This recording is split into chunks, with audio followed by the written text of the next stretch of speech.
ngeri ku mulamwa ogw'okugusa ensonga y'Abannayuganda. We can never forget Wameli for that. Ekibiina ky'Abannayuganda nga kisetinze off bamaze okukwata omwagalwa waabwe Robert Kyagulanyi Ssentamu yali bakwatira flag. Kanso Wameli yayimirira ne bakanso banne ba Medad Segona ne bataasa ekibiina kya National Unity Platform. Toyinza kwerabira Wameli. Oyo Wameli. Kanso Wameli mu bayivu nga batono be muyinza okumanya. Kuba wano omuyivu kizibu okumugatta ku bye tulimu. Omuntu yenna ne wataba muyivu ekino njagala nkikubuulire wayina kwetaaga abantu nga Kyagulanyi ku inspiring abantu abalina kye bayinza okuba nga beekoledde.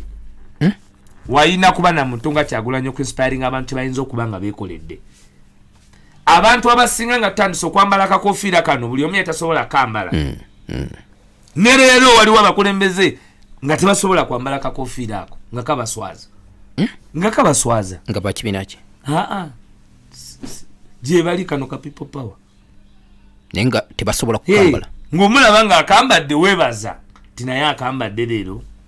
Naye bye tuliko byaliko. Kakofiira. Wameli nga lawyer institute nga buli muntu amumanyi yayambala akakofiira. Yayambala akakofiira.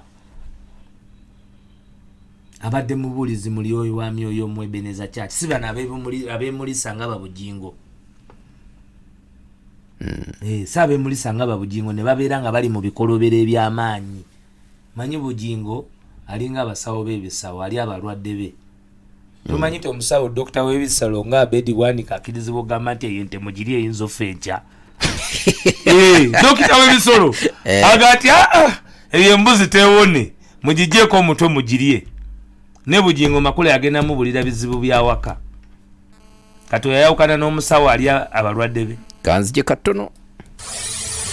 Adhan kuchukumusa mkatunzi mwenda. Pal FM ekuleteddwa BMK Group of Companies nga bali wamu ne Sumaya Girls High School Ensangi, ssomero ly'abaana bawala bokka lina on A level